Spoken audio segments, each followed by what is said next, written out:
Dear viewers, welcome to the exciting world of Nadia's Alpha Awakening, where the shadow of the supernatural has long loomed over the lives of our characters. Join us on Nadia's mysterious and dangerous journey, as this young woman discovers her true power in a world of werewolves and hidden desires. This is EP2 of Nadia's Alpha Awakening. Thank you for your subscription and likes. You can leave your thoughts in the comment section. Chapter 13. I walk in after Mrs. Salvador and she makes her way to her husband, then takes a seat on the armrest, putting her arms around him. Malic, take Nadia and give her a tour, she says, and he stands turning to me. His broad shoulders lift and he makes his way to me. Him passing almost take me out completely. I have no idea what alpha cologne he wears, but it is really fucking good. Nia seems to agree with me as I follow him out and back into the corridors. I know for a fact a tour won't be enough. These dinners usually last until midnight, so that's something I'm not really looking forward to. When we pass the front door, I take a moment to look at the family pictures. I see Malic in big heavy hockey wear holding a hockey stick with a big smile. I stop, taking a second to look at the other pictures. All have one thing in common: Malic.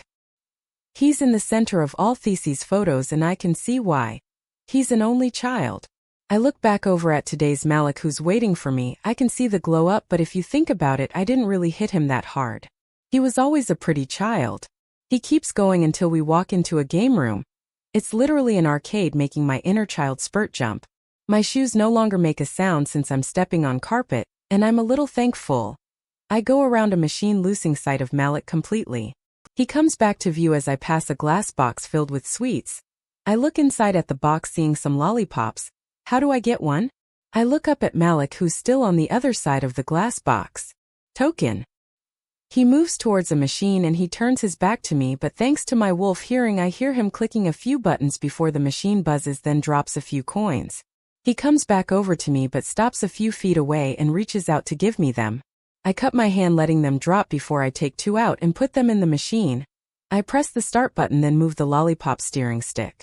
Even though I try concentrate on getting my lollipops, my heart quickens at Saint's presence. I end up getting a good handful, then drop them in the black box that's connected to the outside where I can just put my hand through and take them. I grab my handful and look at how it's almost overflowing in my hand. Do you want some? I offer to Saint and he shakes his head no. I turn, putting them on a nearby table, and put some of my tokens down too. I pick up a cherry lollipop and open the wrapper before putting it in my mouth. I turn back to Saint and catch his eyes flickering from black to blue, so it's not just me. He knows the cologne he wears makes a wolf go a little crazy, and I was starting to think I was going crazy. I keep going and walk around, turning the lollipop in my mouth as it lightly grazes my tongue as I do so. I pass some toy motorbikes with a flashing screen. It's a bike race and I smile. Don't mind if I do. I put the sweet in my mouth, then make my way to the plastic bike. I put in 3 coins and press start, then throw a leg over, arching my back to sit probably. The screen flashes bright colors, asking me to choose what bike I want and what race I would like to play. I chose an all-black bike that looks like the one I have back home, then choose the hardest level. Even though the screen is covered with 3D characters, I still see Malic's reflection trough the shiny screen. His eyes are on my butt and he looks away with black eyes. Nia smirks as my heart quickness at the fact I'm making him feel a type of way. The screens start to flash a yellow countdown until a green go is displayed. I start my race, twisting my left hand to accelerate. I zoom past other players and leans my body to the left, and the bike does the same thing. I speed up even more, going passing 3D trees and houses. I end up coming first, but the race isn't finished as someone behind me tires passing me. I swallow down the now cherry-flavored saliva and try concentrating on winning. Pure satisfaction comes over me when the race details flash on the screen. Winner. The game says and shows my player in first place. A new page comes on showing me that I've beat the record. I beat your high score. What? He says behind me. I hum. You would know that, but your eyes weren't on the screen. I climb off and land with a small jump. I don't look at him, in fact I walk away from him so I can go exploring again. Nia is all too happy about catching him looking at my butt. I'm just saying though, he just like every dude. What guy would pass an opportunity of looking at a girl with some cheeks? Plus I don't even have the biggest butt. My ass is little but very curvy. It's honestly nothing. It just shows a lot more because I have a small figure. I walk into a cinema with a 20-feet TV plastered on the wall with cinema seats facing the screen. I look up to see the little cinema box and take the stairs towards it. I hear soft footsteps behind me and then I walk in. Can we watch something? I ask knowing he's behind me. Saint walks around me and start pressing buttons. One button he presses opens the TV, and then the screen lights up. My eyes watch how he concentrates on what he's doing and he looks back up at the TV through the glass mirror. His eyes shift to mine and I freeze looking away. Chapter 14. I can't even remember what we were watching, but it does put me to sleep. Nadia. A deep voice says my name with pure elegance and I just want them to keep talking. I open my eyes and quickly shade them from the TV's blinding light. I groan completely disappointed, the night's still not over. I shut my eyes, taking the longest to blink. Shit. I sit up stretching. Watch your mouth. The same voice says and I turn to see Saint a seat apart from me. I replay his phrase in my head and pick up how he didn't snarl or snap at me, he kinda just said it. I squint trying to get my eyes to focus on him and then I give up using my wolf eyes. I see him much clearly, picking up how relaxed he looks. He's sitting back, legs open and arms resting on the armrests. I blink my sliver eyes away when I realize he's absorbing them. I sit back resting my head on the headrest. What time is it? And why the hell are we still here? Can I use the bathroom? I ask knowing damn well that I can't actually go because that would mean I'd have to ask him to unzip me. You have to leave the arcade then go left. He instructs and I look at him blankly. So I'm going alone? Great. I roll my eyes, leaving him behind. I do as I'm told and leave the arcade, then turn left going into the first door I see. Thank God it's the bathroom and I got it right the first try. I step into the overly sized bathroom and close the door softly behind me. I take 2 steps in before I see myself in the mirror. Oh my gosh. I actually look good. Like good. I smile to myself, then go to the skin to wash out my mouth. The cherry taste still lingers in my mouth, but it doesn't taste the same no more. I turn, dapping my lips, then apply some chapstick for my purse. I back up looking at myself again. Okay, good. No makeup was smudged when I was sleeping. My hair is still smooth and I still look put together. I take a step forward, hearing a clack form my shoes. Okay, I'm starting to get tired of these heels. The urge to take them off and carry them for the rest of the night takes over me, but I can't. I put my chapstick back in my purse, then take my phone out, checking the time, 11:38. We came here around 8:45 and we're still here? This is taking too damn long. I roll my eyes at the frustration. I dash my phone back and then close it and take my leave. Jesus Christ. I almost scream seeing Saint just standing there opposite the bathroom. My heart beats in chest as I let out a breath of relief and try clam my heart down. Saint looks away and I move in front of a wall before leaning on it. He sets off and I just watch him go for a second. He turns to see I'm still standing by the bathroom, and that's when I clock he wants me to follow him. I walk behind him, following him into yet another room. This looks like a living room. It has a L-shaped sofa and a TV, a coffee table, and you can even see the outside from the open windows. I move to the sofa and take a seat, relaxing a little. I would love nothing more but to get out of this outfit right now. I want to take my makeup off and throw my hair in a messy bun. This is tearing. How come you don't talk? I look up at Malic's question. He too takes a seat on the sofa, still keeping distance between us. You're not very approachable. I reply to his questions and his eyebrows frown before his face relaxes. I feed off of energy. What you get is what you're giving. What energy am I giving off? He questions, crossing his arms and spreading his legs again. Closed off but confident. I sit up and cross my ankles. His eyes stay on mine, but I look away, pretending to find the paintings that are hung around the room interesting. Why do you never wear your hair down? His question catches me off guard a little. How'd we go from talking about vibes to hair? It's really long and tearing, and I handle it better when it's in a ponytail. I try explaining, looking up at his hair unintentionally. He's got loose waves, but his hair is cut short. Can I see it out?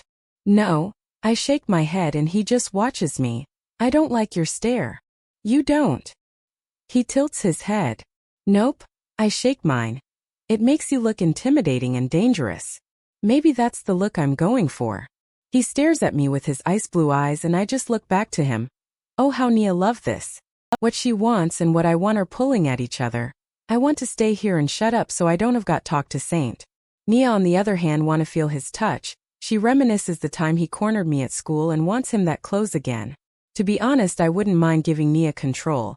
If anything, I want to see what she has in mind. Don't be one of his toys, I remind her, letting her in.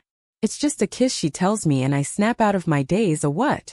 I blink back to reality, seeing Saint's eyes haven't left mine. You should try controlling your wolf, he advised me. So should you. I remember the arcade where his eyes were flickering from black to blue. I look away, getting a grip of myself, then shuffle backwards a little. Don't give Nia control when you're alone with Saint, noted. Chapter 15. It's music to my ears when Saint Mother calls for him to bring me back. We spent what feels like forever making ridiculous small talk, but it turns out to be just 30 minutes we spent talking. Thank you go having us, Dad says, hugging Alpha Vincent and then his Luna. It's a pleasure, Saint's father says, taking my hand and hugs me. So Saint's the only one who has boundaries? Interesting. I rub his back and pull away with a small smile. I go in, hugging his wife too. Please feel free to come back, she says, pulling away. I move to Saint. I put my hand out for him to shake. He takes it, and the second my fingertips touch his, I feel tiny electrical sparks fly through my hands. My dad talking sounds like he's underwater as Saint and I's warm hands stay together. I don't know if he does it intentionally, but his thumb runs back and forth across the back of my hand before I pull away hesitantly. Thank you again, Dad says, opening the door. I follow close behind him, taking a last glance at Saint's smiling parents and then him. His face focused on my father and I with his hands in his pockets. I turn back to my dad and he opens my door for me, then waves at the Salvador before getting inside. The first thing I do, I take my fucking shoes off, finally letting me feet breath. I curl my toes, listening to my feet crack as I do so. Dad turns on his engine and I put my seatbelt on. So how was it? We start to move. It was pretty boring, I tell him, and we set off into the night. I look out the window, letting the street lights hit my face every time we pass one. Maybe next time, Dad tells me, getting on a highway. There's gonna be a next time. I turn to him and he just simply nods. The 20 minutes ride home is filled with silence, and I'm glad because it gave me enough time to think about my next excuse. I can say I'm sick and have to stay home. But that means I have to play sick for at least 2 days in advance. It'll be a little sus if I just became sick on the day we're supposed to have another family dinner with the Salvadors. Dad pulls up in the garage and I unbuckle my seatbelt, picking my shoes and my purse up as I open my car door. I step out, feeling the cold garage floor. My dad come to view in front of me and takes my purse and shoes from me. Jump, he tell me, turning around and bending a little. I step out, then jump on his back, warping my legs around his waist and neck so I don't fall. He turns, closing my car door, and then locks his car, making his way to the elevator. He presses a button, calling the elevator down. Do you like Saint? He asks as we wait for the elevator. I swallow as his question makes my heart skip a beat. I don't know him well enough. I simply say, trying to control my racing heart. Why would my father think I like that idiot? The elevator door opens and we step in. I let myself go, sliding down my father back, letting me feet meet the carpet floor. It's not a long wait before out home opens up to us, and I take my purse and shoes from my father and making my way upstairs. Good night, Dad. Good night, he says, going into the kitchen. I go into my room and immediately go for the bathroom to remove my makeup and do my face routine before knocking out on my bed with my dinner clothes. The beaming sunshine wake me up and I groan, remembering that I didn't close my blinds. Great. I sit up, shading my eyes with my hand, then move to my bathroom. I take my hair out in front of my 10-feet mirror, then open my 7th drawer, revealing all my hair products. I get some shampoo, conditioner, and hair moisturizer, putting them on my counter. I split my hair in two, putting them in front of my so I have no hair on my back, and then turn to my mirror. I stretch, trying to reach my zipper, and with a little bit more stretching I get here. Oh my gosh. I sigh, getting out of the jumpsuit. It drops to the floor and I pick it up, throwing it on my marble counter. I take off my strapless bra and lacy panties, going nude, and then run the water in my glass shower before stepping in with my shampoo and conditioner. I let the warm water consume me, letting go of everything. I'm trying my hardest not to think about Saint, but that's all that's running through my mind. Why? I don't know. But seeing him yesterday turned something in my on, and I want it off, like right now. Even Nia is mesmerized by him, and that's completely rare. It also scares me how only thinking about him makes me get all mushy inside. I've only felt this once, and it was for 𝐊𝐤𝐧𝐶. I just don't want history reacting itself, so I need to keep my guard up. I rinse my hair out, then shampoo it, and then put conditioner in. While letting the conditioner sit, I scrub my body clean and then do a finally rinse through my hair and body. I set out and warp my body with a towel, making sure it's secure before I start moving around. I open a drawer full of gray oversized shirts I only use to dry my hair with. I start scrunching my hair, letting all the water out until I'm left with waves and slight curls. I open my 7th drawer, getting out some heat protector, and pour that in my left hand. I pour my hair moisturizer in my hand too, mixing the two products, and then run in through my hair. I wash my hands, then move to my face. Chapter 16. After breakfast, I go upstairs to change into the white Nike crop top with a matching white tennis skirt. "You ready?" Bailey asks, coming. I'm wearing a cute matching tennis wear. "I'm getting ready." I tell her, putting on a black Nike hoodie, and move to my closet and go to the back, getting white champion shoes to finish my outfit. I grab my tennis bag with my tennis racket hanging out. Last year Bailey and I got into tennis after she saw the cute outfits. Turns out she's pretty good at it and I'm not far behind. Tilly is a big fan of tagging along but never actually playing. She usually keeps count and cheers us both on. I put a scrunchie around my wrist, then get my phone and leave, meeting Bailey and Tilly by the elevator doors. We take my car and end up at the half-empty court in less than 20 minutes.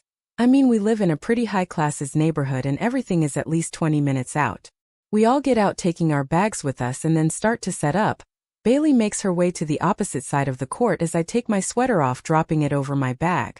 "I got the balls," Bailey shouts from across the court. I bow my head, making all my hair go forward, and then tie it up in a high ponytail, and put my visor on. I take a minute to start stretching. "Okay, I'm ready," I tell Bailey, and watch her bounce the ball with her tennis racket in another hand. I turn my racket in my hand, ready for her to serve. I think we all know how tennis works, but our rules are a little different. First, we can't use our wolf's energy. Bailey came up with that rule when I kept letting Nia play, and Nia, being the competitive wolf she is, didn't give Bailey a chance. Second, no distractions. I said that because every time Bailey's phone would buzz or ping, she would stop the game to check her phone. I got tired of it. Third rule is no bad mouthing. That's Tilly's rule. Bailey and I are the biggest sore losers and we tend to get pretty aggressive verbally. Last rule is have fun. Also Tilly's rule. Bailey serves and I take action fast, hitting the ball back at her. She retaliates the same way and the game starts. It doesn't take long for one of us to score a point, and to my surprise Bailey takes the first win.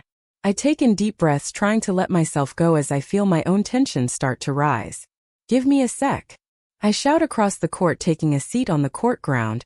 I'm not in the right mindset. I keep thinking about him and quite frankly it's starting to piss me off. Why can't I just focus? I'm not even trying to think about him, it all kinda just happens. I get up convinced that I can play again and Bailey throws a ball at me so I can serve. I bounce the ball a few times before throwing it in the air and hitting it towards Bailey. It hits the net. I let out a frustrated sigh as Tilly throws me another ball. "Try to relax," she tells me, and I just bounce the ball before throwing it in the air and serving for the second time. It hits the net. Again. Fucking hell. I mutter as I bounce another ball that's thrown at me. I try again. And again. And again. And miss. Well, the only thing I hit is the net. "You serve." I throw the ball at Bailey and she catches it. "No. You can do it." She throws it back at me and I catch it. I take the deepest breaths my lungs can handle, and the sweet scent of masculine cologne wander up my nostrils. We all know who this scent belongs to. I don't even look around, I just know he's not here. Why would he be? I bounce to ball again and try serving one last time, and it's no surprise when the only thing I hit is the net. Again. I'm gonna break my racket. I tell myself. Don't do that. Tilly says, meaning I clearly said it loud enough. I bounce the ball, now annoyed at the fact that I can't even serve because I'm too damn distracted. I take in a whiff of the scent that I want to smell so bad. It tickles my nostrils, making my heart flutter. And then I start bouncing the ball. I serve, letting what I feel in instead of being against it so much, and then the ball lands over the net, bouncing towards Bailey. She hits it, sending it back to me, and I move lightly on my feet and send it back to her. Finally a good serve. We keep playing and my score starts catching up with Bailey's. It's a tie. The next one to score wins. Tilly announces and Bailey smiles at me. She throws me the ball and I serve gladly. The competition to win starts with neither of us letting our guards down. I even start grunting, trying to suppress Nia as she loves tight wins. Bailey gives off the same energy, making it harder for me to stay on my toes. The serves start to get more intense as the ball goes back and forth to each other. She's gonna win. My ears pick up, making me almost miss the ball. Shut up. The voice gives me goosebumps and it also makes me miss the ball. I look back at Bailey and she doesn't look at all amused. Rematch, you let me win. She picks up another ball. I got distracted. I tell her. But you won, Tilly points out to Bailey. Yeah, because she got distracted. Rematch. She orders, you see? Sore loser but doesn't settle for less. You rather lose than know I let you win? I ask her and her eyes squint, making me chuckle. Okay then. Chapter 17. I meet Tomas in first period and sit down next to him. How was your weekend? He asks as I make myself comfortable. It was. Okay, I guess you? It was very quiet. He turns to me. I watch how oddly calm he is and raise an eyebrow. Quiet. It comes out harsher than I imagined. I was at a beach house, nothing but waves. He nods and my heart skins a little as my ear pick up on an unwanted conversation. You're coming over to my house today, right? My eyes drift away from Tomas and land on a particular blonde talking to Saint. She's leaning over the desk to get to him, probably flashing her boobs at him. He, however, has his eyes on hers. Sure. He nods and she does a little giggle. Oh goody. She says happily, and I can't help but roll my eyes at them.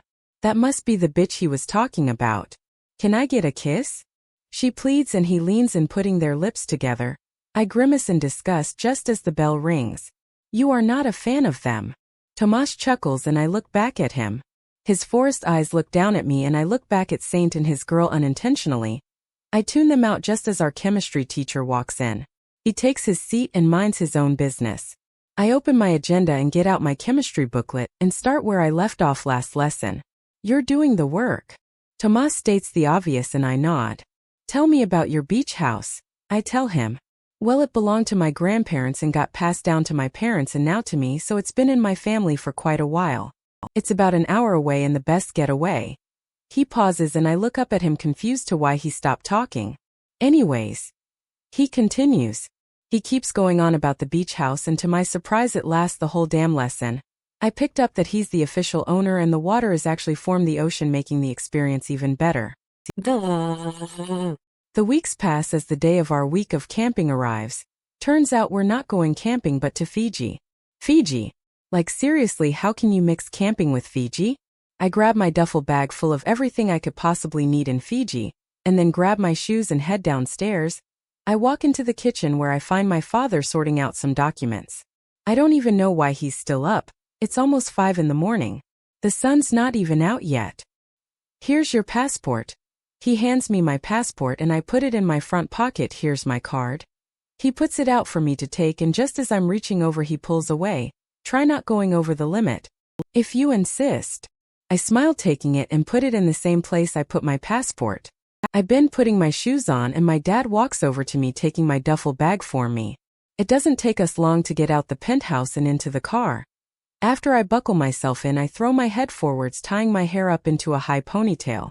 I pull some hair out by my ears as the car rolls over some bumps, making me shift in my seat.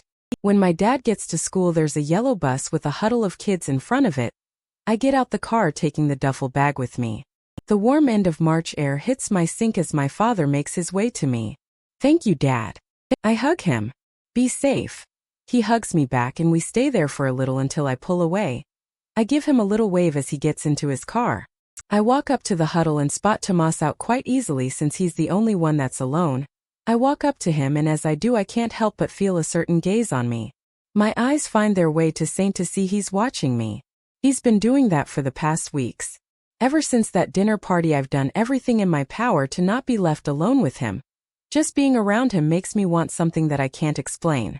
His blue eyes make my stomach flutter, which has been happening quite a lot recently, and I still don't understand it. Tomas sees me coming and puts his phone away. I scan him, realizing we kinda have the same outfit on. He's got a t-shirt with joggers and I have on a shirt with shorts, both in all gray. Hey you, he smiled to me. Good morning. I go in for a short hug. You got everything you need? I ask, pulling away, and he nods, turning to show me his backpack. Damn, and all that's not heavy. Not for my wolf. He tells me, running his hands through his hair. Ever since he let it grow out he's done that non-stop. I have to hand it to him, he's a pretty decent guy. Except for his body count, that's a different story. But other than that he's not bad. He actually reminds me of 𝐊𝐵 but 𝐊𝐼𝐧𝐻𝐸. Sometimes it's annoying and other times I don't mind it. He plans on joining the army when he's 20 if he doesn't have a pack. When he told me I felt kinda bad, but what can I do? I'm not an alpha. I remember asking my father if you could ever adopt an omega and become their alpha. He said it's not impossible but a long process. I don't want to leave him alone, but me being an alpha? Is that something I really want? Chapter 18. Our teacher blows a whistle and then the front of the huddle starts moving into the bus. Tomas and I are the second to last to go in and the only empty seats are near the back. I go towards the seat realizing too late who else is near the back. I sit by the window and Tomas next to me, Saint 2 rows behind us. I don't know if he's made it a priority to avoid me too, but he's definitely not making it a priority to talk to me. And even though it makes me mad a little, I'm kinda relieved. Our math teacher walks in and starts going down the register. I'm the first to go since my last name starts with a here.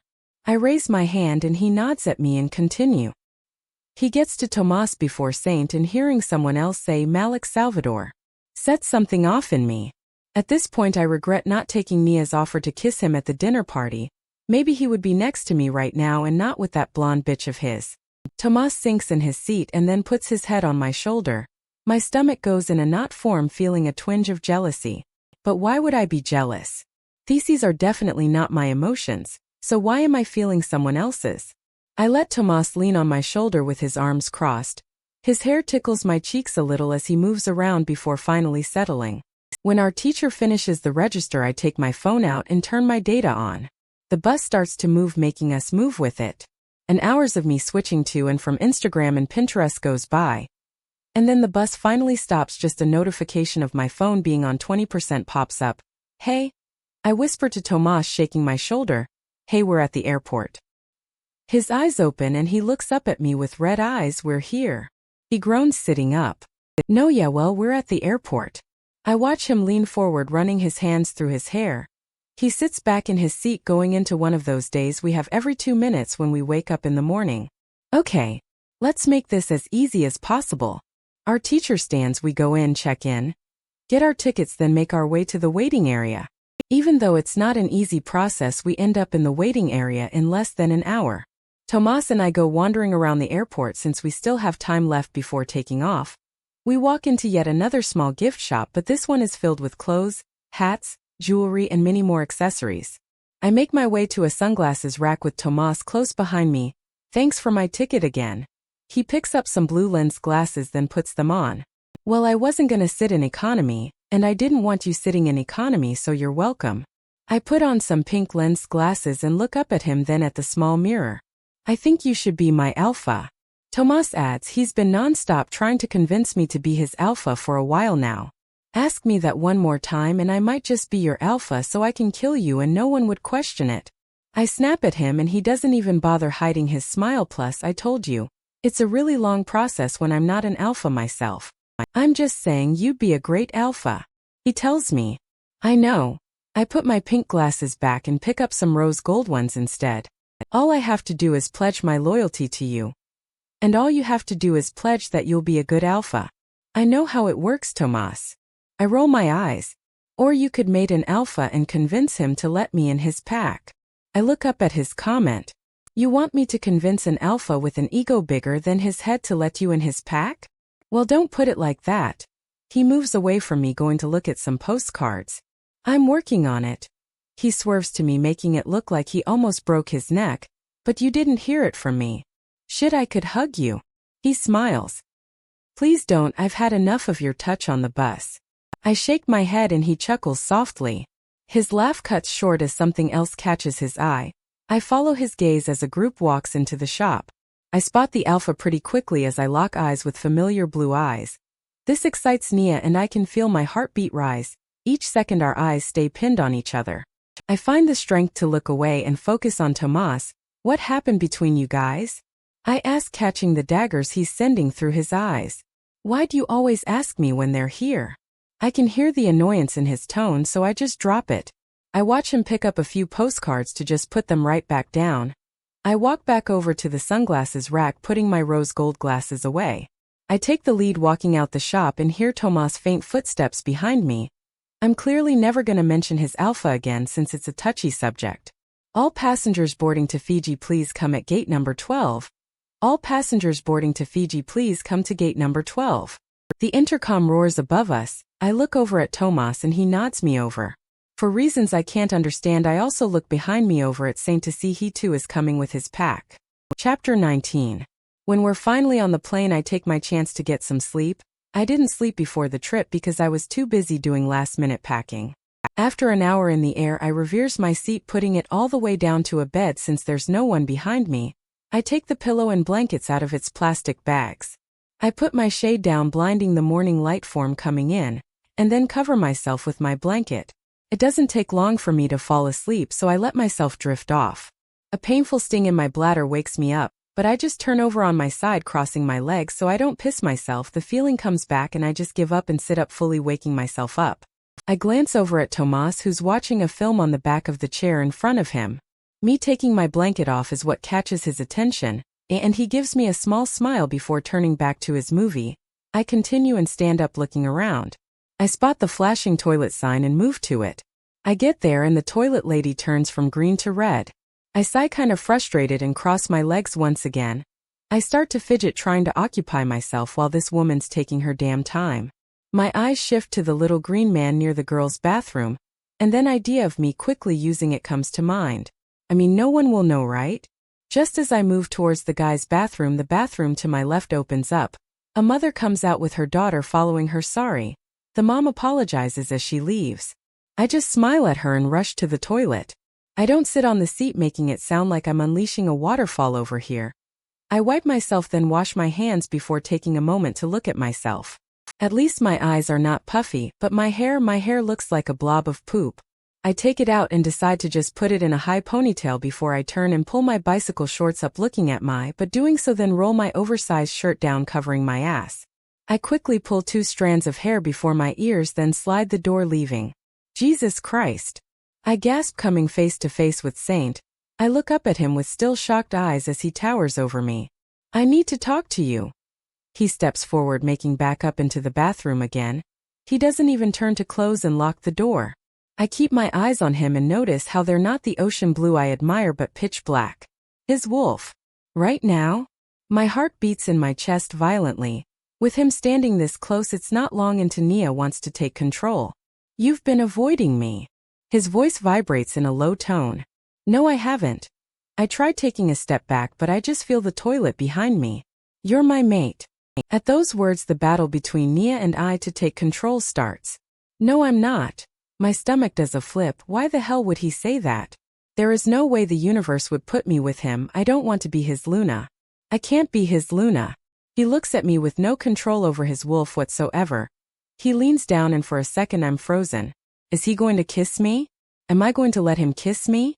I don't know why, but I let him lean close enough to be hovering over my lips. At this point I can feel my heart in my throat. After all this time I've done nothing but avoid a situation like this, and here I am. I feel his fingertips touch my collarbone, slowly moving up until his hand is around my neck. His eyes find their way back to mine, and at this point I'm no longer in control. The moment his skin touched mine, Nia took control. I shift my eyes to his lips as he just watches me. I still can't believe I'm here. His thumb moves my head in a different direction to his, and he leans in, taking a big whiff of me. I take in, feeling of his face close to my neck. I can feel my heart literally about to burst out my chest as I too take in his scent. The wave has got me almost limp in his grasp. I feel like I'm in cloud 9 with him, and to be honest, I don't want to come back down. My eyes open to him grabbing my waist, and I see myself in the mirror. My eyes fully black with Saint hands on my throat and waist. I look very vulnerable in his arms and don't recognize myself. I'm not one to be vulnerable. I blink hard, suppressing Nia down as far as I can go, which isn't far because the best I can do is make my eyes flicker from gray to black. I don't know why I can't keep control of Nia when he's around, and me being here with him isn't going to get me the answer. I see the door lock through the mirror as Saint's head is still in the nook of my neck. I reach out, turning the lock from red to green, but also get Saint's attention. He turns towards the sound, and I take my chance to push him out as hard as I can. He only stumbles back a few steps, but it's enough to close the door and lock him out. Nadia! He commands on the other side of the door as I just stare at it. I look back over at myself, feeling a little cold now. His body warms ain't there no more. No. What am I saying? This isn't me. Chapter 20 You're my mate. Those 3 words tournament me through the rest of the flight. I can't believe I spent 4 more hours stuck in a trance of why? Why would he say that to me? We've only talked a handful of times and he's tell me that? Like how can I take him seriously? I can't be his mate. I won't. I don't want to be with him, he's arrogant and hard-headed. He's a born alpha, meaning he needs to be mates with a no. I can't be his mate. Born alphas have been mated with royal betas for decades. It's practically tradition. My mom was a royal beta and she mated with my father. It's on the rare occasion you find an alpha mated with a human or a witch or even a werewolf. Nadia. I turn to Tomas, who's watching me carefully with his toothbrush in hand. Did you hear what I said? 𝐊𝐢𝐬𝐬. So you're okay with it? He asks and I nod. You weren't listening to a thing I said. I look away to the outside onto his balcony. I watch the blue waves crash against each other, moving people with it. Are you okay? Yeah. I stand getting off his bed. Listen, I'm just gonna go unpack then order room service instead of going down. I move to his door then turn to Knob. I'll see you tomorrow. I leave. I go down the long corridor making my way to the end by the 𝐿𝐼𝐻, which is where my room is. I take my card out and slide in, making the little red light go green and push the door open. I enter suite and make my way directly to my own balcony. I was actually supposed to share a room with someone, but since there's an odd number of girls I got my own room. And the girls are already in packs. Tomas too has his own suite because he's an omega and wolves are not one to share. I slide the door open with the mosquito net too and meet 30 degrees of hot air. There's a soft breeze, but that's just hotter air. I let the time pass by watching families play in the ocean. Couple walk by holding hands. Brothers annoy their sisters and mothers and father look at each other in love. Even the sun starts to set and I just sit watching it. I watch the sun get lower as it creates a beautiful cotton candy collage. As it does so, it doesn't take long for the sun to go and the streetlights to come on. I finally get up after doing what feel like hours of thinking. I go back into my suite and start to strip putting mosquito repellent, take off my traveling clothes, then open my duffel bag, taking out a white matching bikini top. I put it on and realize it has a cute bow at the front. I pull a gray cardigan out and decide to just put my shorts back on. I take out my father's MasterCard and put it in my back pocket, then do the same with my suite card. I grab my phone and put it in my left empty back pocket, then put my chapstick in my front pocket. I grab some sandals and put them on. I take my hair ponytail tail out and quickly brush through it. I've spent long enough with it in a ponytail, so I decided to leave it drop to my waist. I start closing my shades, making sure to lock my balcony door before I leave. I leave my suite making sure my little light goes red before taking the exit next to my room. I take the stairs leading me down to the reception and then leave through a close by exit. The outside has a warm breeze to it, but it's still pretty hot even for the night. I go down the few steps before I start moving on the Fiji streets. Now all I have to do is hope I don't get kidnapped. I mean, that's the worst case scenario. I keep going down the straight street until I have to turn a corner. Jesus Christ. I gasp, nearly knocking into a built figure. Going somewhere.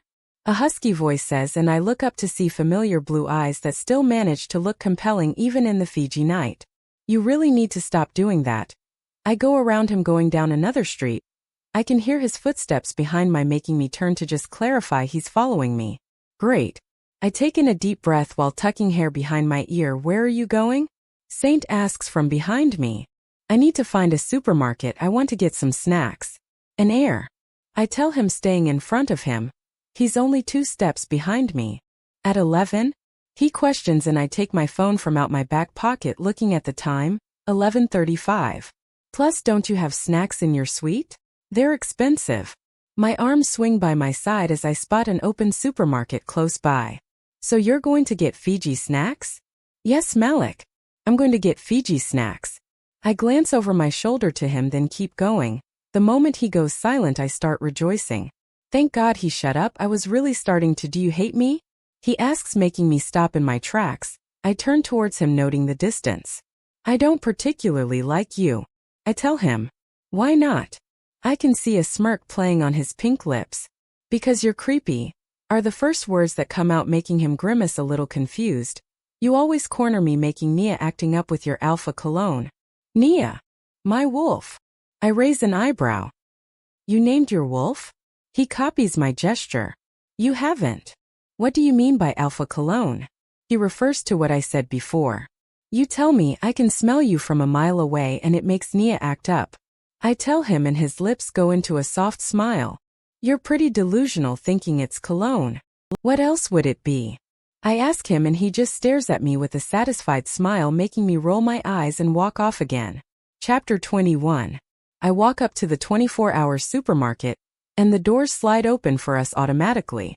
I look around and make my way to the aisle that looks more appealing. What are the chances it's also the snack aisle? I don't either bother to look at the brand name or price for that matter and just grab bags of sweets and crisps. I go down a little further and see some milk chocolate that look tempting, so I add them to my pile of goods in my hands. My hands are officially overflowing with each something in them. That's when I decide to turn around, seeing Saint still there. Hold this. I step towards him, giving him my snacks, and to my surprise he actually takes them with no hesitation. I take it upon myself to wander around a little before going to a self-checkout. Saint closed the gap between us, gently brushing his biceps on my shoulder as he puts my things down. Even though I hate myself for it, I can't help but feel a little flushed as his touch sends tingles all throughout my arm. I quickly suppress the feeling as best as I can and scanning my bags. I'm a little thankful when I see American credit cards are allowed, so I don't have to call the manger for or anything. I gather all my things and stuff them into a bag before going back to my primary mission, putting distance between Saint and I. I start to make my way back the way we came and listen to Saint footsteps behind me. You're making this really hard for me, he says just as I see the hotel. I want to go to my suite, but instead my feet take me towards the beach. Making what hard for you? I ask, staying in front of him.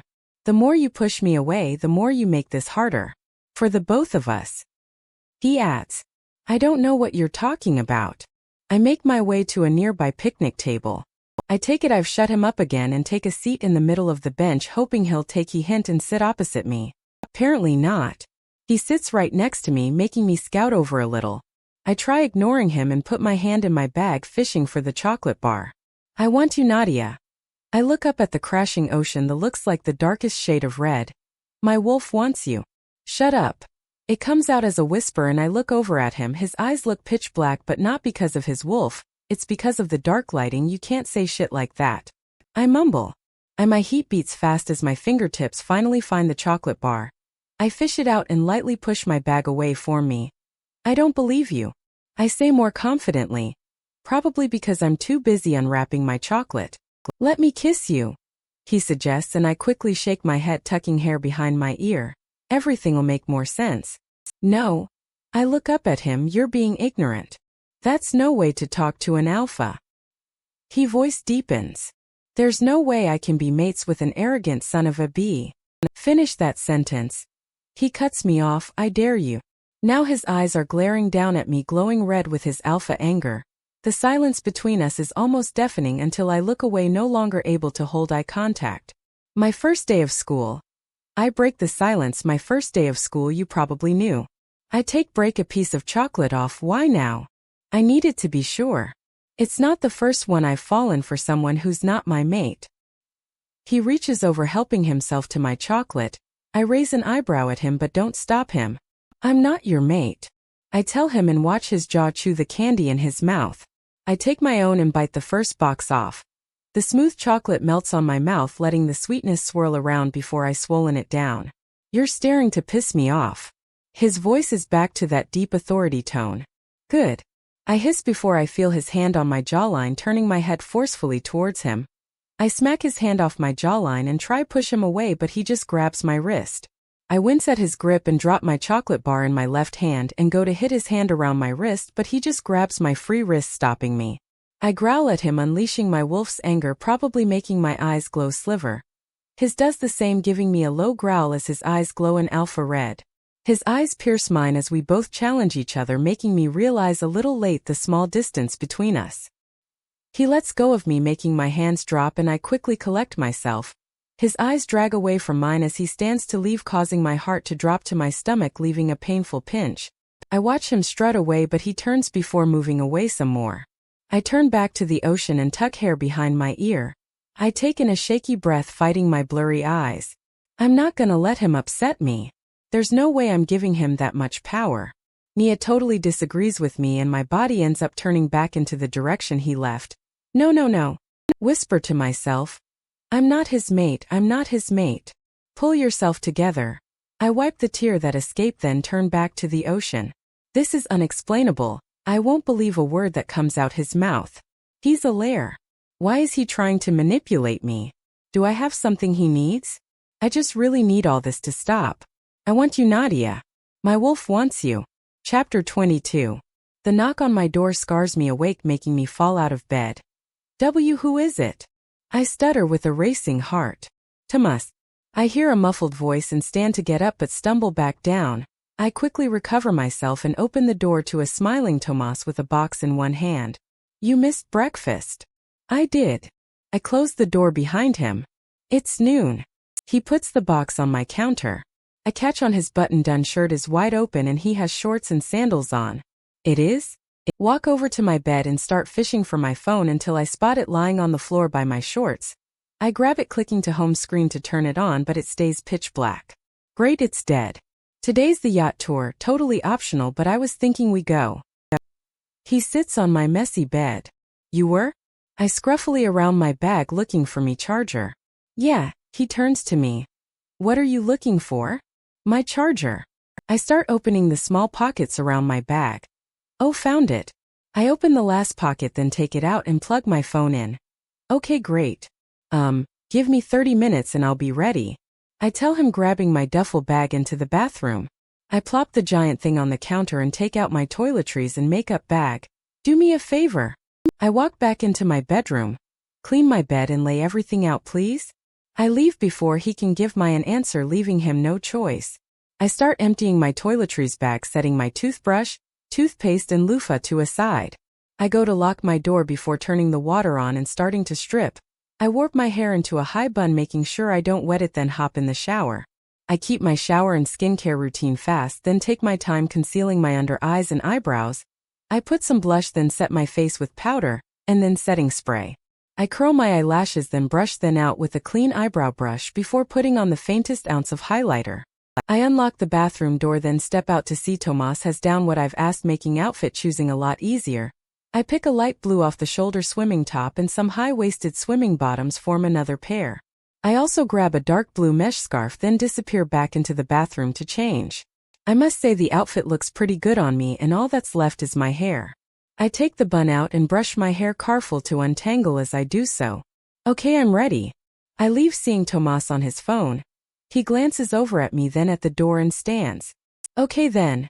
He makes his way to the door, and I quickly go grab yesterday's sandals and follow him out. I remember last minute that I need my stupid key card and just about catch the door before it closes. I rush to my bedside table getting my key card, then leave again, closing the door behind me. I catch up to Tomas, who's waiting for me by the elevators, and I reach him just as the doors ding open. We both step in to see an old couple holding hands near the back of the elevator. I step in beside Tomas as he presses the ground floor. We patiently wait as the doors close, and I glance over as to the couple.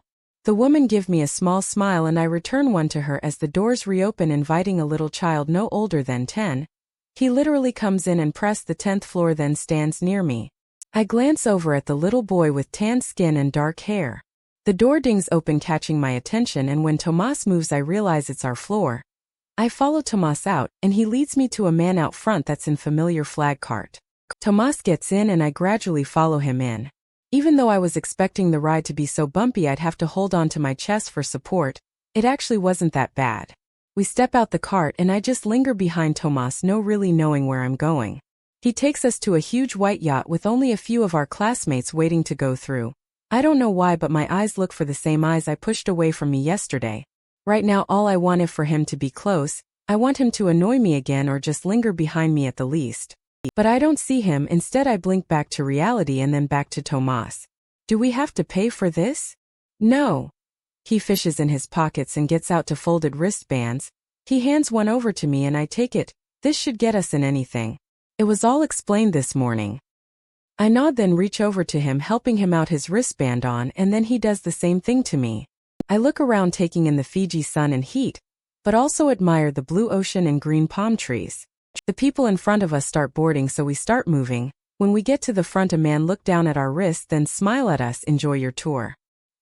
He motions us inside the yacht and Tomas lets me in before him. My jaw immediately drops, form the luxurious surrounding around me. I turn to Tomas to see he isn't as phased, so I quickly pull myself together, matching his energy. I keep going, passing massive displayed paintings until I get to the sitting room. There's literally no one here, so I take a seat and Tomas soon follows. Chapter 23. I start to dig into the small appetizers, 'cause guess who didn't eat breakfast? Hey, what do you know about mate bonds? I put a cracker with cheese in my mouth. I know that you start to feel it when you're 16 and on a full moon the bond is the strongest. OMG. I totally forgot that. Have you found your mate? I look up at him from the tray of appetizers, his eyes lock on mine and we just stare in silence. Do you think I'm your mate? He doesn't respond, so I raise my eyebrows, looking away. A mate bond isn't always felt at first. He tells me, that's when your mate is a different species. I would feel it if you were my mate. Do you? Do I what? I look up at him. Do you feel it with anyone? He questions. Saint. I feel it with Saint, but I'll never say that out loud. I stuff my mouth with food, making it seem like I can't answer because my mouth is full. You should tell him. No, I shake my head. That's me giving him a key. Plus I don't know how I feel. Let's talk about it. He offers and I grimace, a little confused. I've been totally friend-zoned, so I might as well help you with your Malic situation. I look up at him, completely dazed. What? I swallow with my heart in my chest. It's kinda obvious. He shrugs. We're dropping the topic. I insist and he goes quiet for a moment. If he could tell that I like Saint, imagine what my own parents picked up. Actually, you're going to tell me what happened between you guys. Now he's the dazed one. You always insist we don't talk about it when he's there. Well, I look around, no one's here. Well, I didn't know him, I still don't. He leans his head back, making it hang upside down. I watch him swallow, moving his Adam's apple in his throat. That's it. He turns his head towards me before hanging it again. Tomas. I hit him in the arm now, forcing him to elaborate. He chuckles at me but doesn't budge, so I start to plot. You know what? It's fine. I put my tray down. I just wanted to hear your side of the story. I sit up probably and pull my sandals closer to me. I hear him move, meaning he's probably sitting up straight, wondering what the hell I mean by that. I want to see the view. I stand, moving away. You coming? What do you mean by my side of the story? He questions and I shrug. You coming or not? Sit down. His eyebrows frown, giving me the lost, confused look. Yet I take my seat again, trying with all my might to not smile. Tell me what you know. I only know what Malic told me. I sigh. I just wanted clarification. But I get it, it's not something you want to talk about. I shrug, watching my lie sink in. I also see he's trying to put the pieces together and try back my lie up with a little facts. The dinner party. It just came up as a conversation starter, kinda, and then he told me that your alpha and him had a really heated argument and things just escalated. I shrug. He said things just escalated? He mocks. Yeah. I mean, it makes sense, right? If people hate each other, it's gotta start with a small thing like an argument. Plus I don't know his alpha's name, so if he asks, I'm fucked. Well, things didn't just escalate. He uses bunny ears, form escalate. Then what happened? I ask, a little softer this time. He killed my alpha. In cold blood.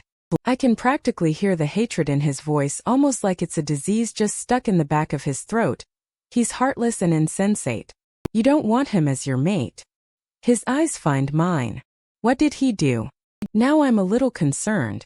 Tomas goes mute for what seems like forever until his eyes look back at me, but they're glossy with unshed tears. Please don't cry. They were basically childhood best friends. They did everything together, but Clive as always was a late bloomer. I assume Clive is his deceased alpha. Malic always got the first pick at everything: friends, food, toys, and even girls at one point.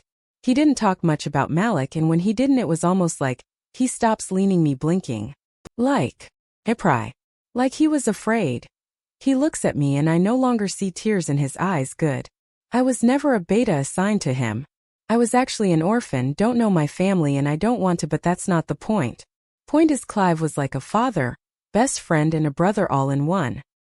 Time passed on and Clive kept taking care of me. Soon he adopted me into his pack and we were a great duo. He, however, did have betas assigned to him, and when they joined the pack, I felt left out. I was never welcomed and was too caught up trying to not get jumped by my own pack to see what was really happening. I don't know the full story, he states, but I do know it had something to do with Bella. Bella? I bet it. The blonde? She's the alpha's favorite. Oh, you mean his bitch? But it wasn't just her. They fought about financial problem that quickly escalated to pack problems, and that's when the threats came in.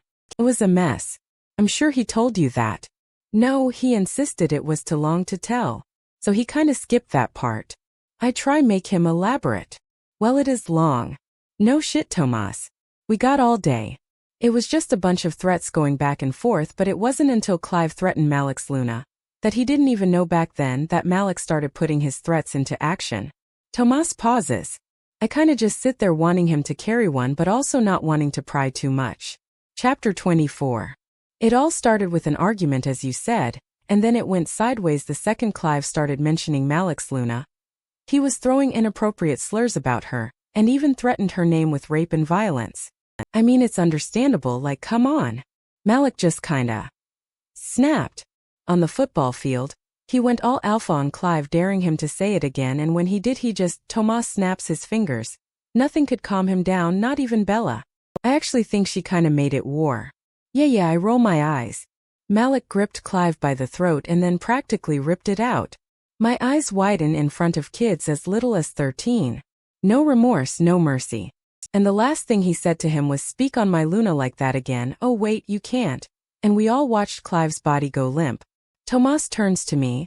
I don't know what his obsession was with you, but it's unhealthy. I'm not his mate, I declare. He scoffs, making my stare go cold. The more you deny it, the harder you make it, for the both of you. Can we go see the view now? I get up ready to leave. I'm so not having this conversation with him. No fucking way. I don't even wait for an answer, I kinda just walk off. Like, what the hell? Do I need to spell it out for people? I am not St. Salvador's mate. Like, no. The question, what makes you think I'm his mate, swirls in my head for hours as Tomas and I sit at the front with the beaming sun hitting our backs. I'm not gonna ask unless he brings up the top of Malic again. Yesterday was horrendous. First he corners me in a plain bathroom and then he blurts shit out like, "My wolf wants you." And then he keeps fucking touching me, which wouldn't be a problem if I didn't get butterflies every time he did. This is not what I signed up for. Turns out the tour was more like a cruise that lasted until 8, which is usually when we'd be eating back at the suite, but we're still on the yacht. When it's finally time to get off, the outside is pitch black, making the ocean look like a sea of dark blood again. Instead of going back to my room, I actually head over to Tomas' suite to stay there until it's past 11. Okay, I'ma go take a shower then go bed. I get out of his bed. I'll see you tomorrow. He nods over at me. Yeah. I leave, then go down the long corridor and then into my room. I step into my room feeling a little crunch as I step on something. I close the door behind me and lock it just in case this is a human traffic scheme and switch my light on. Oh, just a paper. I pick it up to see it has something written on it. Meet me by the picnic table. After 11. The note reads, okay, this could be one of two scenarios. Saint could be trying to mend whatever happened yesterday, or B, I'm definitely a human trafficking victim. I mean, I really like the idea of the first thought, that's what gets my heart racing. My dumb ass actually thinks Malic is going to mend something. I roll my eyes at the thought of my pathetic mess. I mean, it would be nice though. I decide to go a ways. I could either be a victim and then let Nia tear them apart, or Malic could be there. Turns out I set my bar way too high because he's not here. Not even his lingering scent. I slowly start to approach the picnic table, letting the wind blow in my hair, and then scan my surroundings. Absolutely no sign of him. I tuck hair behind both ears, taking the L, and move towards the beach. And I thought he wanted to fix things. Pfft. What is there to fix? There's nothing there. I stop in front of the water, letting it touch the top of my toes. I mean, it's always been like a curse to me. I've always been a hopeless romantic, wanting the best from someone. I guess now that I think about it, I wasn't really expecting him to show up. The waves look inviting, making me want to go out and just let the water consume me whole. Oh, what I would give to swim with the fishes only for a sec. The sound of faint footsteps hitting the sand get my attention, and I glance behind me. Malic. My heart literally skips a beat as I turn back towards the ocean, disguising my smile. I feel his warmth radiating off of him as he stops beside me. I want to blame it on Nia, but this time it was all me when I look up at him to admire him. His ice blue eyes lock mine and I glance over back at the ocean. I didn't think you'd come. He finally breaks the silence and just the sound of his voice makes my stomach flip. I didn't think it was you. I don't give him the pleasure of thinking he was my first thought, even though he was. Do you want to play truth or drown? I feel his glance on me, so I look up at him. What the hell is truth or drown? I ask you something and you have to give me an honest answer. If you don't, you have stay underwater for at least 10 seconds. Viscera. I look back at the ocean that looks pitch dark. I don't know. So it's basically 21 question with an alpha that might or might not drown you. From what I've heard today, he's a very dangerous man, but Nia really wants to. Should I give in? I'ma give in.